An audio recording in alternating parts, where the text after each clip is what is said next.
നമസ്കാരം. Raf talk ഫുട്ബോളിലേക്ക് ഏവർക്കും സ്വാഗതം. ഫിഫ വേൾഡ് കപ്പിൽ ഇന്ന് നെതർലൻഡ്സ് കളിക്കാനിറങ്ങിയാണ്. ഓറഞ്ച് വസന്തം പ്രതീക്ഷിക്കുന്ന നിരവധി സുഹൃത്തുക്കൾ നമ്മുടെ നാട്ടിലുണ്ടല്ലോ.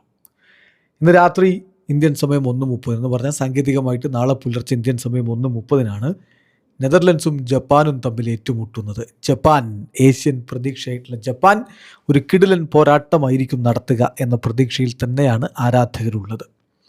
നെതർലൻഡ്സിനെ സംബന്ധിച്ചിടത്തോളം 1974 1978 2010 അവർ റണ്ണേഴ്സപ്പാണ്. പക്ഷേ ഇന്ന് വരെ അവർക്ക് കിരീടം ചൂടാൻ പറ്റിയിട്ടില്ല. ഇത്തവണയെങ്കിലും ഓറഞ്ച് വസന്തം വിരിയുമോ എന്നുള്ളതാണ് ആരാധകർ ഉറ്റുനോക്കുന്നത്. സ്വാഭാവികമായിട്ടും അവരുടെ മേൽ നല്ല പ്രഷറുണ്ട് എന്നാണ് കോച്ച് പറയുന്നത്. റൊണാൾഡോ കുമാനാണ് കോച്ച്. റൊണാൾഡോ കുമാൻ പറഞ്ഞത്, ഞങ്ങൾ സ്വയം ഞങ്ങളുടെ മേൽ വലിയൊരു പ്രഷർ ഇട്ടിരിക്കുന്ന അവസ്ഥയാണ്.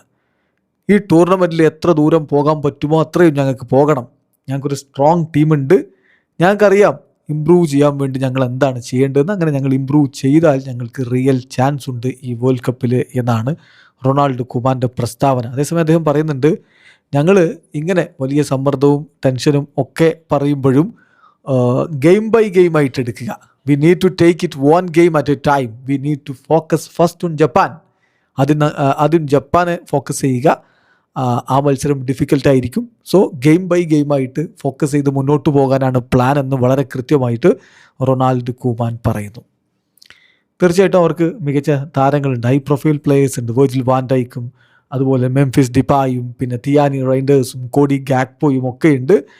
അവർക്ക് വേൾഡ് കപ്പിൽ ഒരു മികച്ച തുടക്കം ലഭിക്കുമെന്ന പ്രതീക്ഷയിലാണ് ആരാധകർ. പക്ഷെ മറുഭാഗത്തുള്ളത് ജപ്പാനാണ്. ജപ്പാനെ സംബന്ധിച്ചിടത്തോളം അവർക്ക് ഈ നെതർലൻഡ്സിൻ്റെ പാർട്ടി സ്പോയിൽ ചെയ്യാനുള്ള എല്ലാ കപ്പാസിറ്റിയും ഉണ്ട്. അവരുടെ കോച്ച് ഹാജിമെ മോറിയാസു, അദ്ദേഹം കഴിഞ്ഞ തവണ ടീമിനെ റൗണ്ട് ഓഫ് 16 കൊണ്ടുപോയിട്ടുള്ള ആളാണ്. അദ്ദേഹം ഈ മാച്ചിനെ കുറിച്ച് പറഞ്ഞത്, ഞങ്ങൾക്ക് നോ മാറ്റർ വാട്ട് ഈ സ്റ്റേജിൽ സർവൈവ് ചെയ്തേ പറ്റൂ. So but at the same time I see that it is very tough group എന്നുകൂടി അദ്ദേഹം പറയുന്നുണ്ട്. തീർച്ചയായിട്ടും ബുദ്ധിമുട്ടേറിയ ഒരു ഗ്രൂപ്പിലാണ് കളിക്കുന്നത്. പക്ഷേ സർവൈവ് ചെയ്യാൻ വേണ്ടി മികച്ച പ്രകടനം നടത്തുമെന്ന് അദ്ദേഹം പറഞ്ഞു. ഈ ഗ്രൂപ്പിൽ തന്നെയാണ് സ്വീഡൻ ഉള്ളത്, ടുണീഷ്യ ഉള്ളത്. സോ കട്ടക്കുള്ള പോരാട്ടങ്ങൾ ഒരു പക്ഷേ വന്നേക്കും. ജപ്പാനെ സംബന്ധിച്ചിടത്തോളം കഴിഞ്ഞ വേൾഡ് കപ്പിൻ്റെ നോക്കൗട്ടിലേക്ക് അവർ കടന്നു ഇന്ന് വരെ. പക്ഷേ അവിടെ നിന്ന് അവർക്കൊരു വലിയ പുരോഗതി ഉണ്ടാക്കാൻ പറ്റിയിട്ടില്ല. ഇത്തവണ അവർ വലിയ സ്വപ്നങ്ങൾ കാണുന്നുണ്ട്. എന്തായാലും ഇന്നത്തെ രാത്രി നല്ലൊരു പോരാട്ടം ജപ്പാൻ കൊടുക്കും. നെതർലൻഡ്സ് അത് സർവൈവ് ചെയ്യുമോ എന്നുള്ളതാണ് ഇനി കണ്ടറിയേണ്ടത്. ഇവിടെ അവസാനിക്കുന്ന ഫുട്ബോൾ ലോകത്തെ കൂടുതൽ വിശേഷങ്ങളുമായി റാഫ് ടോക്സ് വീണ്ടും എത്താം.